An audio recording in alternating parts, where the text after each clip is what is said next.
to yin today. I think that we should all get started by being seated. So seated meditation, you can use a pillow or a meditation pillow, blanket, block, anything to help elevate the hips a bit if you'd like. Or you can find yourself seated just on the floor, maybe the ankles crossed or the feet. And then move any flesh that maybe gets in the way of your sits bones finding their way towards the earth. Let the eyes close. And then just begin to take inventory, take stock of what's happening in the body, what your posture is even like. I noticed personally that my shoulder heads are a little rolled forward, so I'm going to lift them up and roll them back, and I invite you to do the same. Opening up the heart space, the front of the heart a little more, providing some closure to the back of the heart space. Feel your shoulder blades come together and down your spine. As you inhale, let the belly button pull up and in, and the crown of the head grows a little taller. Keep the height on the exhale, but the sit bones sink down and towards the earth. Notice where you'd like your hands. They can be placed on the legs, maybe one over the low belly, maybe both over the belly or one even over the chest. Let your intuition guide you. Everything from foot placement to hand placement.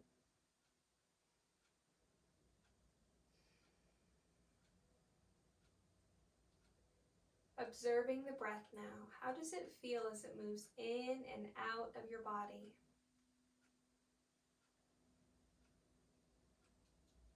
Perhaps there's some remaining excitement, maybe some urgency to get to class, to get things settled. Allow that urgency, that busyness to soften, to dissipate, and to float away.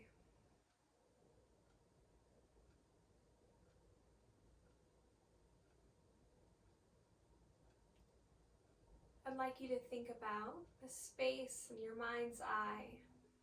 Perhaps that's more towards the forehead or directly between the brows or the eyeballs. Notice the space there. And if there's any colors or shapes, movement, activity, you can even label it lightness or darkness, quiet, still, or active. Knowing that there's no right or wrong, just noticing what is.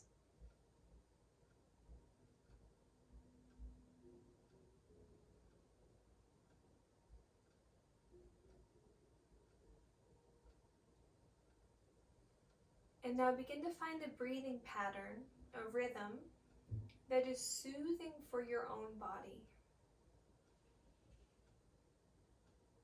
Perhaps inhaling a little deeper, a little longer. And then letting your exhale do the same.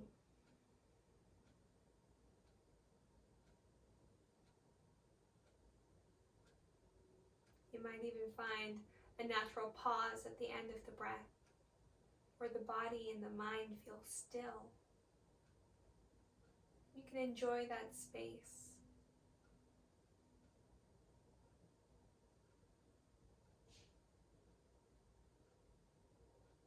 Letting the inhales, the exhales, and the spaces in between be completely intuitive. Your body's innate wisdom, knowing exactly when you need breath, when you need to let that breath go, and how long you can enjoy the space in between.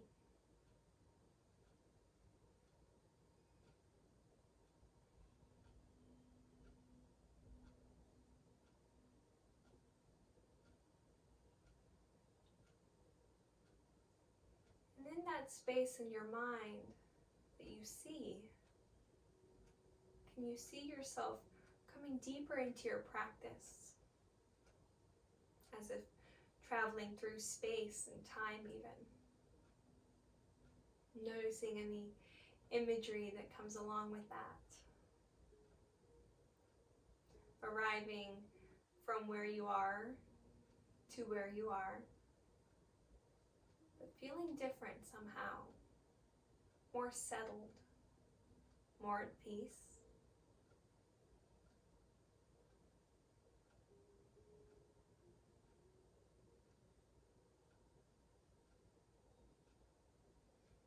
Notice any desires that you have inside, any desires of the heart especially.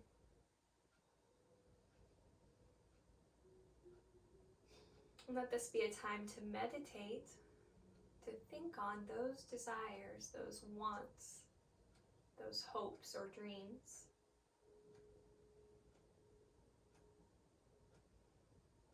And to hold space for those.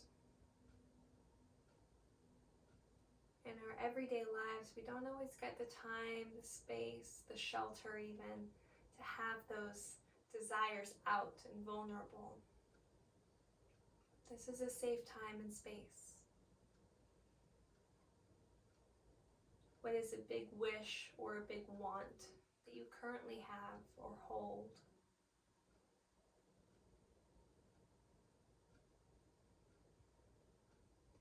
Can you see it in the space, the mind? Noticing any other images, thoughts that arise with this, welcoming them. Noticing all that's in your awareness, your consciousness.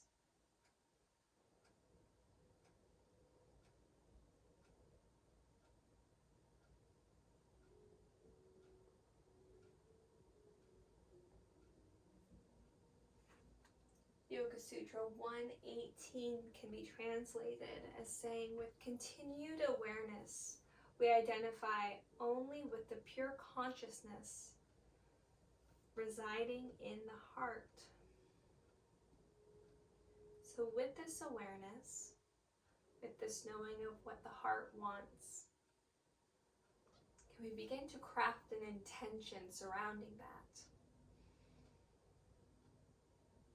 We can start small. Perhaps asking yourself, what is the best possible scenario for today?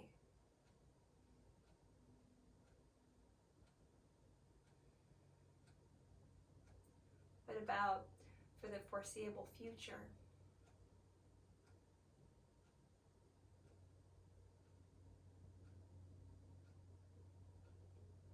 And then asking yourself, what can I do to help move myself in that direction while enjoying my journey?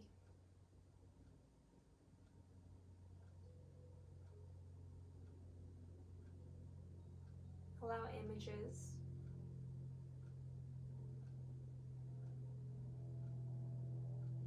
allow memories or thoughts.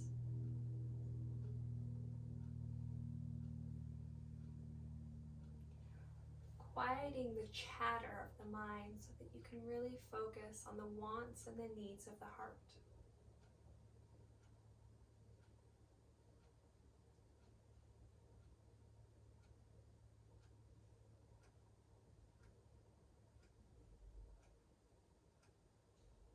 And begin to move a little through the body now, perhaps through the torso, pressing the rib cage from right to left, slowly moving like water or air. Eyes can stay closed or you can blink them open. It's up to you. And then begin moving through the shoulders as well. If you're thinking air, that value presence, maybe wind through the branches. You can even extend the arms and move the arms through the air. Or if you're thinking water, think seaweed. Again, movement, upper body. And don't worry about looking weird. It's just you and your practice. Your practice appreciates the weirdness. That's why we all do weird stuff in yoga. So good for our bodies and mind to get out of our space, out of our head, to allow the unusual.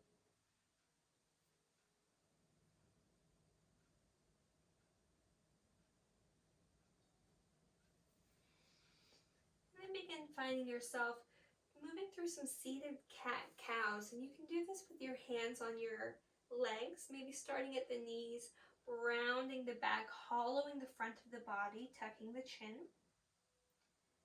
And then begin to slide the hands back towards the pelvis as you push the heart forward and lift the gaze. Again, eyes are open or closed. Just some spinal flexion and extension. Continue to move intuitively as well. If you find yourself twisting through these or kind of rolling in snake-like movements, go ahead. We're not creating heat or excitement with the body. We're just helping the body open up and release, relax. Sometimes a little bit of movement is the best way to find stillness later.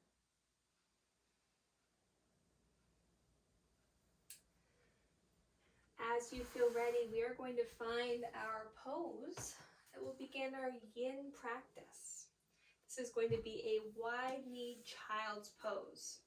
So big toes towards each other, but not stacking, just towards each other, maybe touching. You can have a prop in front of you to support the torso or not. You can also just come heavy to the floor, perhaps something to go under the forehead as a pillow. And if you have a weighted item such as a rice bag or sandbag, that's going to feel really great on the low back, on your sacrum. So go ahead and get yourself set up. Arms can come back towards the feet. They can stack behind the head, making almost like a little weight at the base of the skull. Again, perhaps in a comfort position there. Weight can be really comforting for the nervous system. Maybe the hands just reach forward.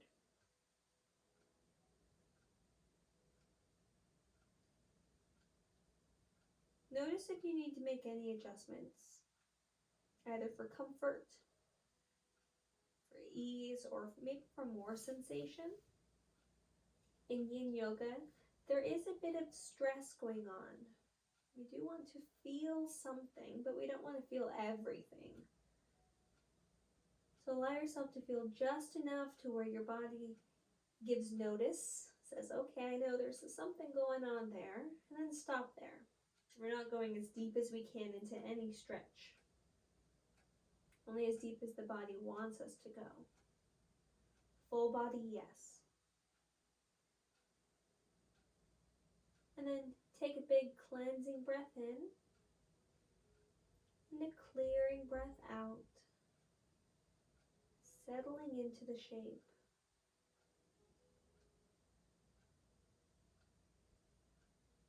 A quote that I felt really went along with today's theme, in fact, even highlights today's theme if you think about it, real kind of parallel, is by Judith Hanson Lassiter.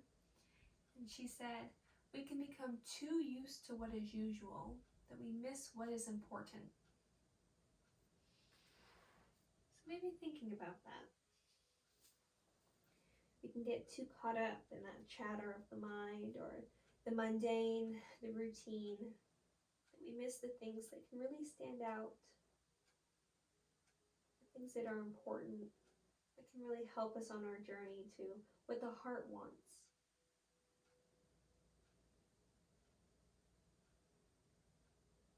We can get too used to the usual, and we can miss what is important.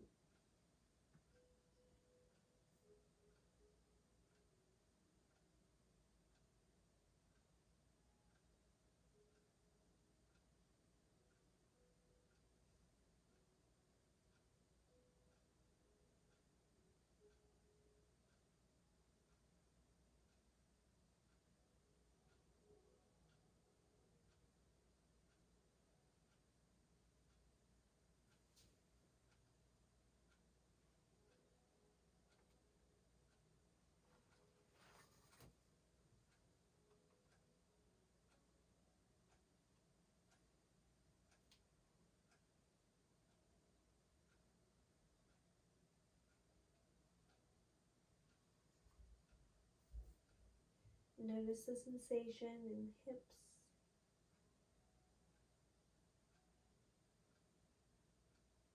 the torso, the arms.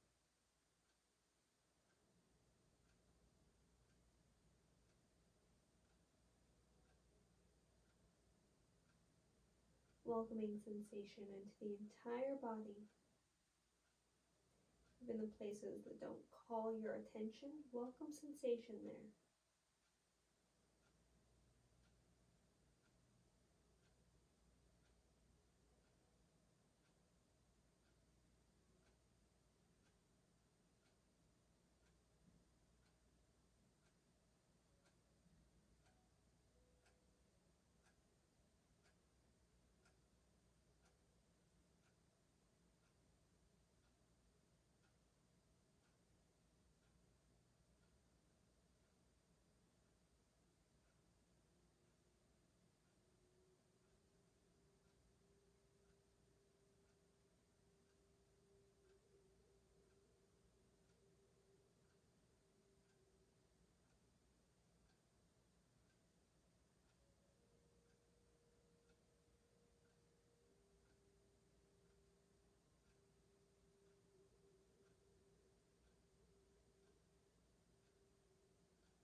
You have the option to stay where you are.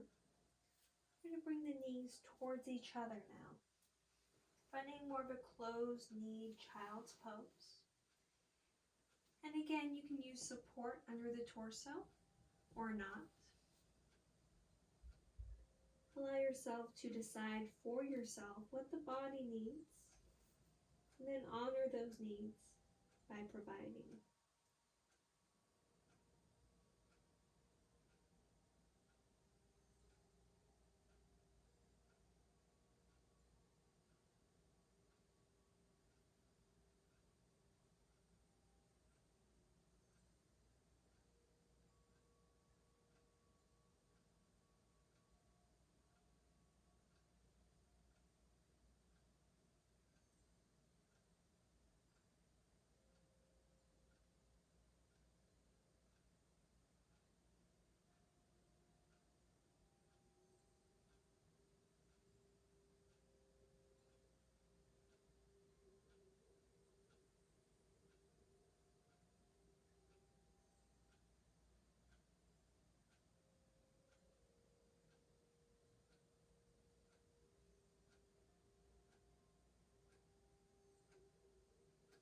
You'll notice there's a quiet space now.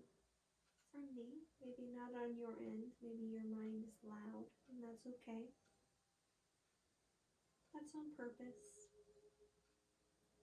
I think it's important sometimes that we get our talking points out, the things to consider, the intentions to create. Then we have time for them just to be, to either float around us, to move within us, but take away any pressure or expectation. Allow your practice to be perfect just as it is today. If you have some things that you're working through, thinking through, this is a great safe space to do so.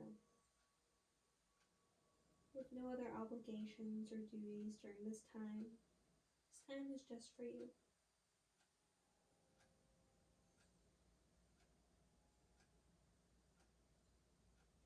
We're going to begin to transition now towards a tabletop position.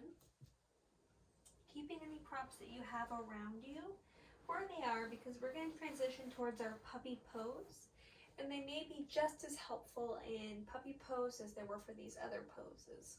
So hips stay over the knees, and we can begin to walk the hands forward. Now you can place support under the chest or under the forehead, or maybe in neither place. I'm going to place some support now under my forehead, and I'm going to let my elbows come down.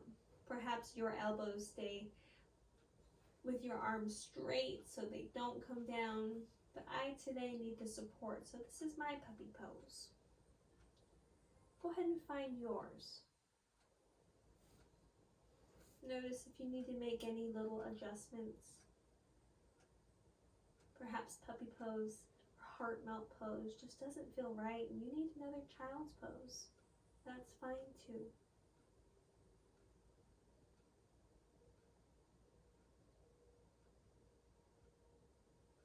Goal of these poses is just to open energy channels, meridian lines, the same places that we use for acupuncture or acupressure. Just closing one valve to open another through a series of movements. But we often use counter poses.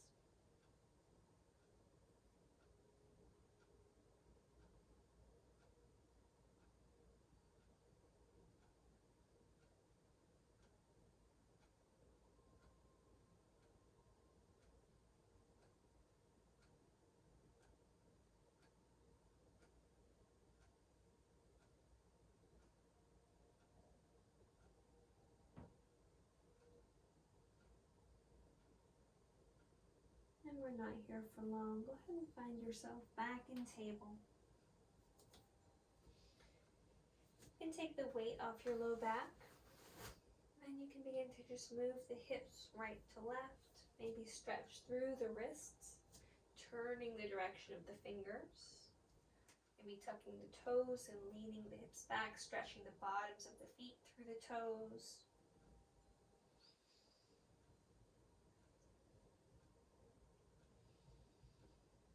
Again, allowing your energy to flow fully through the body.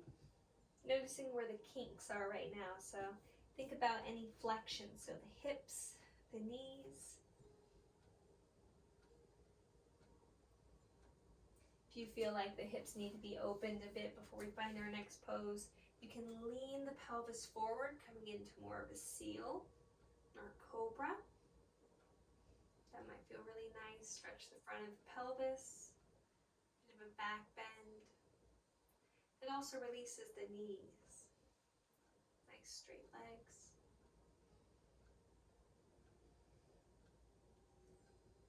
Now as we think of opposites, we're going to find the opposite of this pose.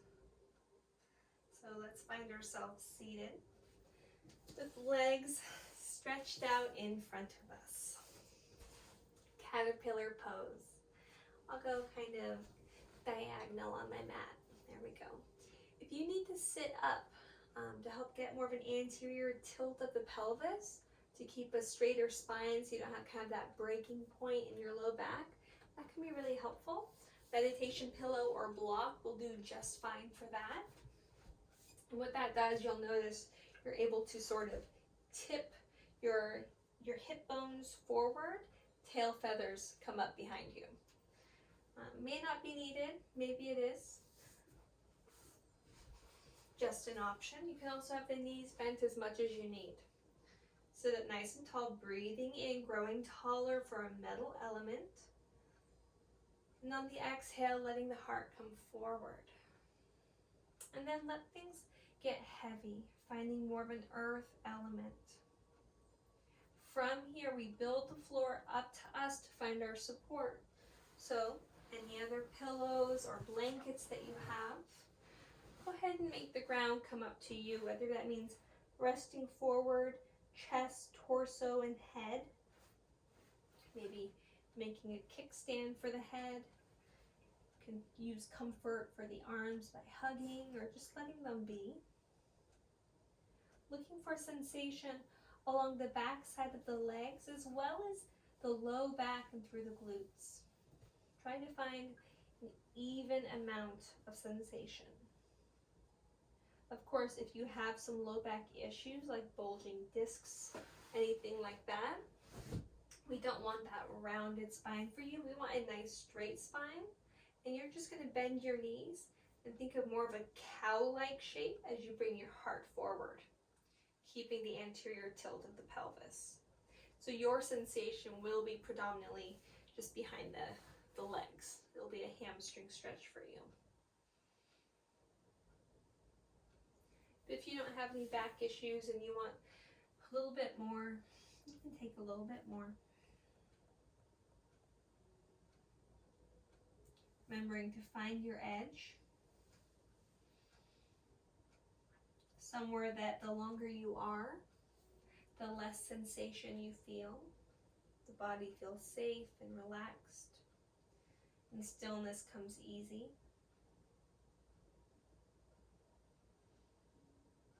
A good way to know that you've gone beyond your edge is that you begin to feel a little anxious. You begin looking at the clock, hoping for relief to come out of the pose. A true yin posture needs no release, no relief from it. It is the release.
Again, if the mind feels busy, just observe it.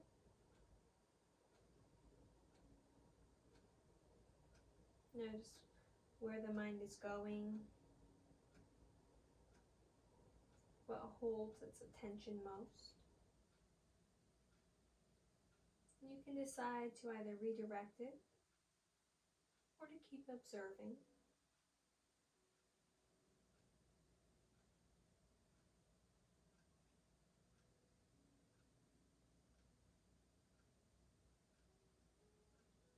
Deep inhale. And exhale, begin to roll the spine up. Stacking the spine, just like we did for our seated meditation. And now we're going to bring the soles of our feet together and the knees apart. Going from caterpillar to our butterfly. Soles of the feet can come in as close to the pelvis as you'd like, or as far away. One tip for you, if you would like to have your heels be really close to the pelvis, but it's kind of hard to bring them in, you can bring the feet flat together, hands behind you, press into the hands, lift the hips, and then bring them forward. You're going to find yourself a lot closer to the heels, and the knees are able to usually tail a little bit further down towards the ground. Is that necessary? Of course not. Just one little weird thing the body can do if you do it a different way. So finding yourself again in the shape, deciding what you'd like. Do you want to sit up, holding the ankles, nice strong metal element? Maybe even some wood element if you find yourself pulling on the ankles any bit. Or maybe you'd like to find that earth element folding over. The feet can open like a book. The elbows can come towards the legs or towards the floor. No right, no wrong.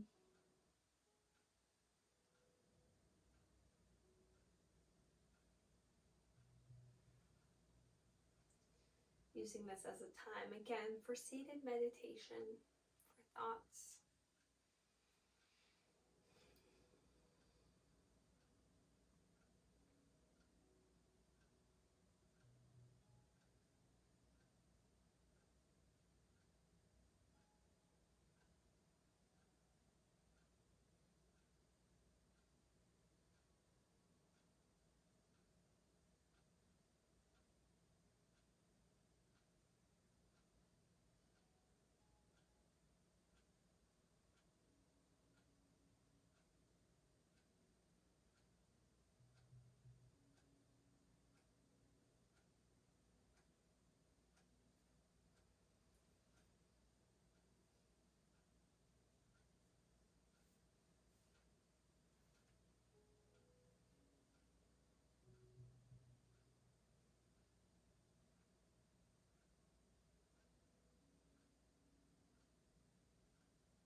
Begin to roll the spine up.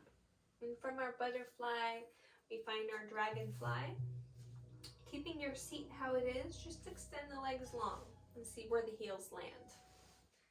From there, taking a breath in. Then again, breathing out as we lean forward, noticing where the floor needs to meet us. Perhaps building a sort of structure with your props that you have. Finding rest and ease and support. Or maybe coming down to the floor if that's where your body is able to go. Knees can bend any amount. Feet can be relaxed or flexed.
Now begin to lift the torso.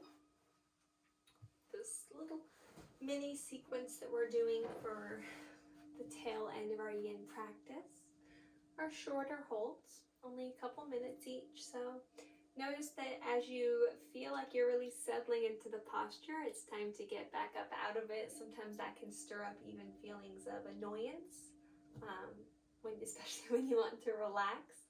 Welcome those feelings as well, okay? Bring the legs back together. Place your hands behind the hips and then bend through the knees, maybe sway through them like windshield wipers or through the feet.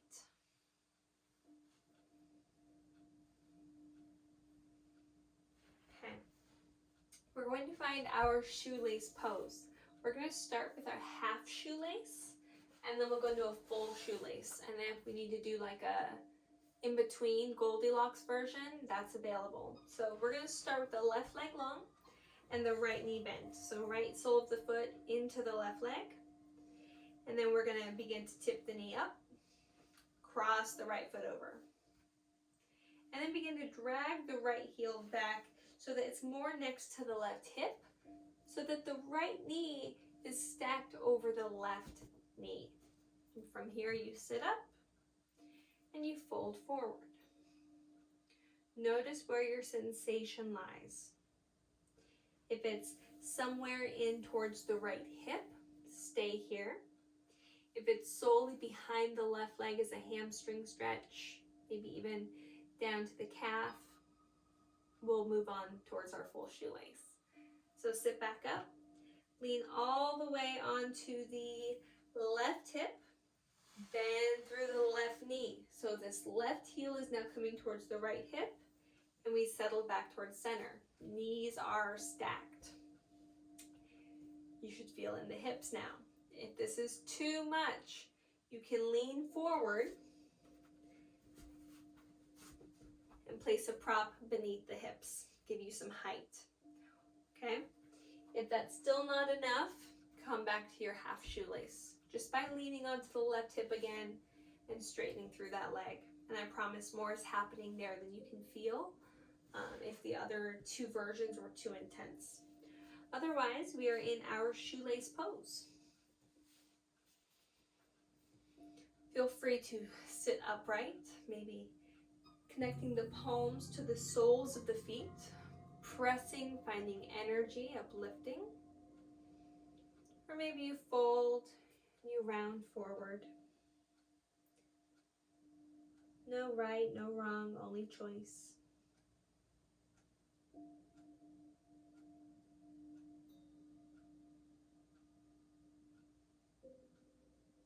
Other adjustments that can be made through this pose are how far away the heels are from the hips, and then the spacing between the legs. So other modifications that could be offered would be to place props between the knees, under the hip here, under the foot over here. There's all sorts of different ways, and you can really Goldilocks it.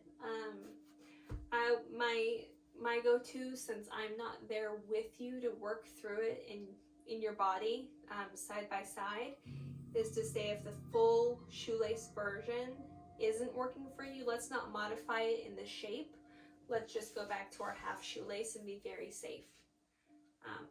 No yoga pose, no shape is worth an injury, ever. So if there's any question about making this version work for you right now in this online format, let's not. let's just be safe and take care of the bodies we have.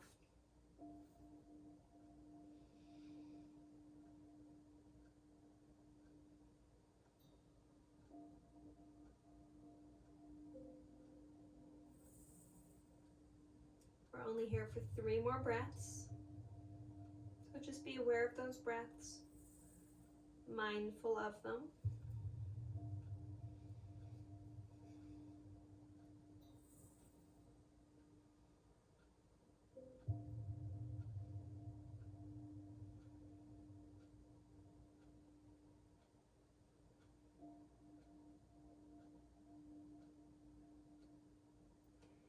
And to exit the pose, leaning onto the left hip to extend the right leg, extending the left leg, and then again, hands behind you to shake everything out, to wiggle, to sway, to open up all of those channels that we had kinked off. You might even find that the hips feel like they need a bit of an opening. What you can do for that is press into the hands and lift the hips away from the floor, finding sort of a reverse plank. That's up to you. You can also just sway from side to side. We're going to go right into the other side now. So starting in sort of that Janu Shirshasana shape, but then we tip the knee up, cross it over as if we're going into the Lord of the Fishes, but then we don't. Instead, we bring the heel back, press the knee down, and take our test lean. And while the first side could be a really good indication of how the second side will go, 2 sides are different, so you never know. Maybe coming up, leaning towards the right, tucking the right heel now towards the left hip. Again, noticing how you feel. If your body is trying to alert you, to tell you anything.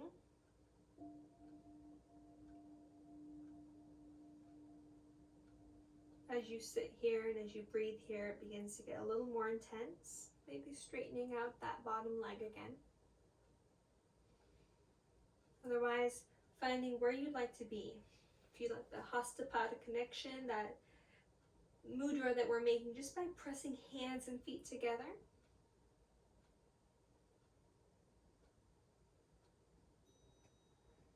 Or perhaps melting forward. Noticing where the sensation in the hips change. There's always a ripple effect. One little movement can change a whole lot.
Three more breaths here.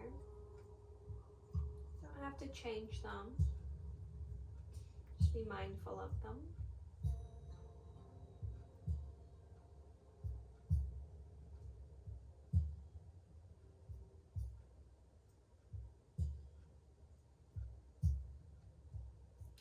Leaning towards the right to straighten the right leg. Leaning towards the left. Both legs straight. Movement now.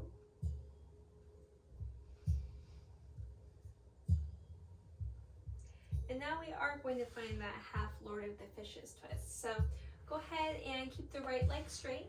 Bend the left knee. And you can keep the foot on the inside if you need to. Or you can, if it's available in the body, cross the foot over the right leg. We're going to turn towards the left, lifting up through the heart space, letting the twist happen in the thoracic, not the low back. The low back is where it is. We're anchored down. We're lifting up with the heart and letting the heart rotate towards the left. The low back is stable. If you'd like, you can even use the right elbow to find a little bit of wood element, a little bit of that pressure as we continue to turn.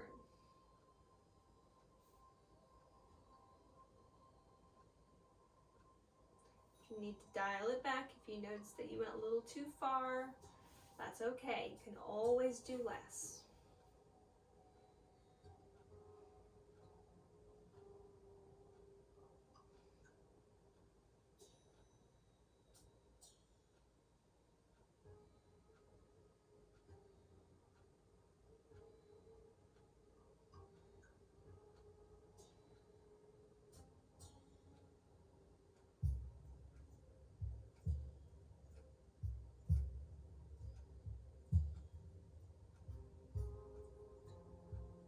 And now let's do the counter twist for this. So keep the legs how they are, turn towards the right and let the the back round a little bit, just the upper back. And then come to center and switch sides. Right knee bends, keeping the foot on the inside or maybe moving it to the outside of the left leg, sitting up nice and tall, beginning to twist the heart towards the right. Perhaps the elbow hooks, provides a little bit of leverage, maybe not.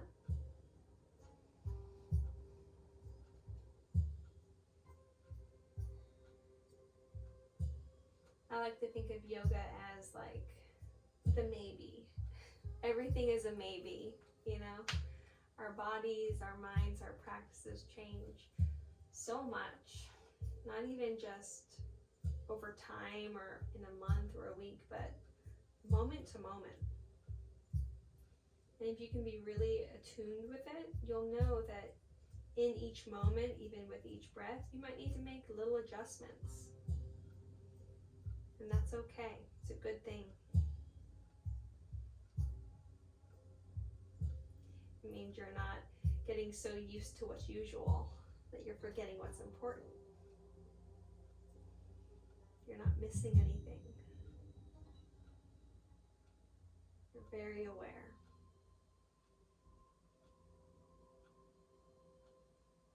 Now, let's go ahead and take that counter twist. So keeping the legs how they were, rotating the torso towards the other side. Spine rounds, head hangs heavy. And then we come back to center. And now we are going to find ourselves long on our mats. We're going to lay down, keep the feet flat, keep the knees bent, lift up the hips and slide a block under your sacrum. Supported bridge. You can start low and then decide to find a greater height if that is what would feel good for you here. I started on the lowest level. If I wanted to, I could maybe go a little bit higher, medium, or even the tallest height. You can also stack props to make this more stable, as sometimes, if you have a thinner block, it's a little unstable. So just notice what you need to do. And then notice where your legs would like to be. You have 3 main options here. Keep them just how they are. You can extend the legs. We've had a lot of flexion where the legs, the hips had flexion, so we had our legs more like this. This is going to help open up those channels. So it might feel really nice to let the pelvis be stretched open a little bit in the front, kind of arch like a rainbow. It's the second option. The third option is to maintain with that flexion and to find your waterfall. That's just a stacking of the ankles, maybe the knees over the hips. You're going to find a point of balance where there's some ease there, sort of like doing legs up a wall. You may notice that your low belly needs a little bit of effort here. Try to pull the low belly down and flatten it. It's okay to have a little bit of effort in yin, but if that's the sole element that you're feeling, I would say let the feet come back down in whichever version it is that you found.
have your legs up in the air or your legs extended long.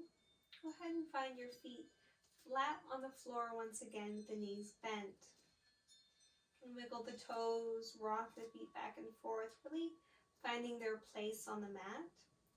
Begin to press down into the feet. You can squeeze through the glutes enough so that you can lift up and remove your prop and then roll down one bit at a time. Bringing the knees to the chest one at a time. You can hug around the shins if you like, or find more of an Uppanasana, hands to knees, arms straight. Maybe alternate between the two. Maybe invite in some movement into the hip sockets with circles. Maybe a figure 8 pattern, infinity sign.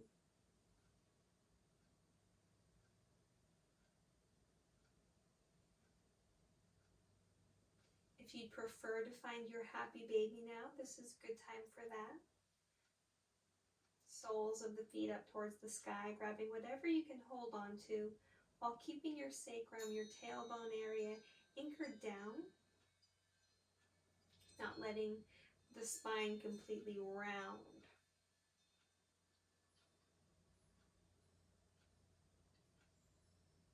You can also just find this Uppanasana type shape and let the knees fall wide, sort of like a supine butterfly, but the soles of the feet are apart.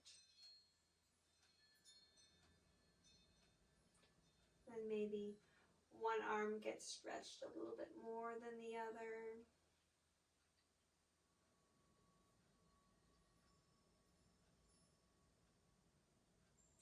Always be curious in your body, curious in your practice. It's okay to find out what something different would feel like. Now let the knees come in towards each other and let the feet come wide on your mat. Maybe even the heels are wider than the toes. Hands to the creases, the upper thighs, and slight pressure into the thigh away from the hips, away from the pelvis, creating just a little space.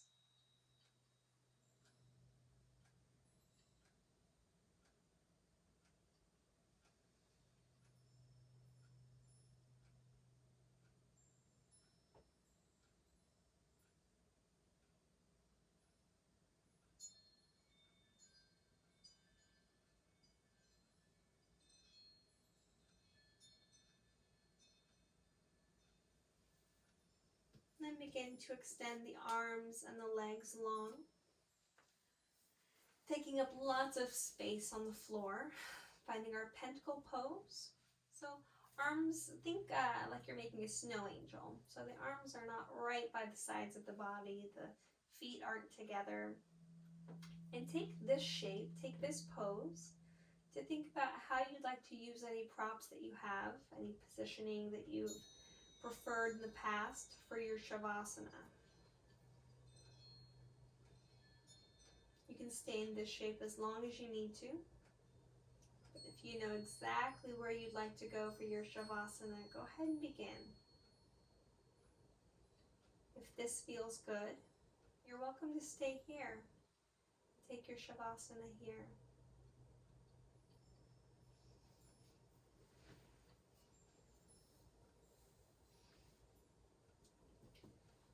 Each step along the way, as you move towards this last pose of ease and rest, asking if there's any way that you could be more comfortable, if you could feel more ease.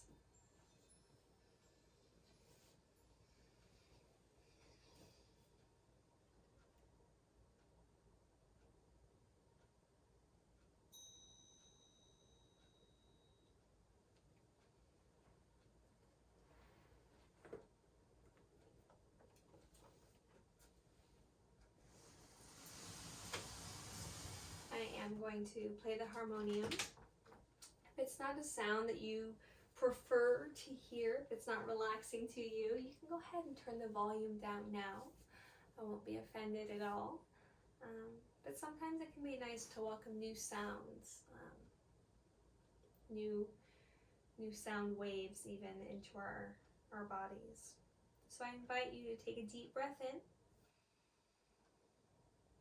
and a deep breath out.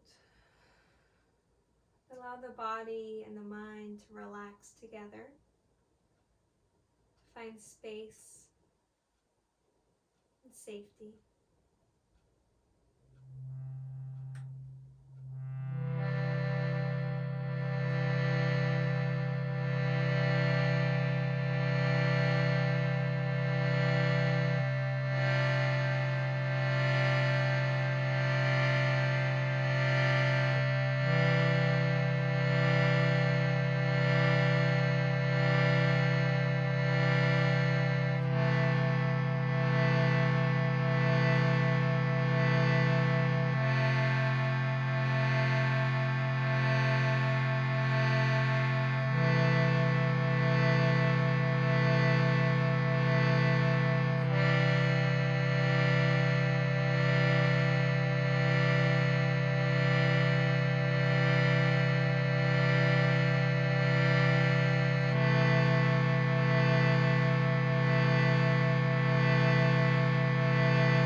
Take a deep cleansing breath in.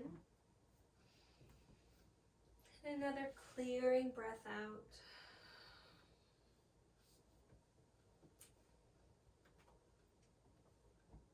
Allowing the body and the mind to become more conscious or unified.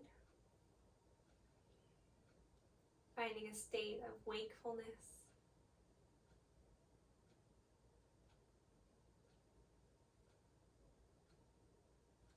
Perhaps coming back to your intention,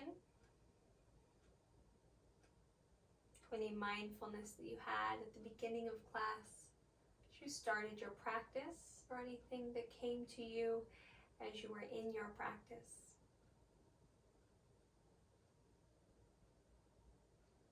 Allow movement to come to the body as it wishes. If stillness is what is being asked for, you can stay still longer. You can even give your body more rest with an extended Shavasana.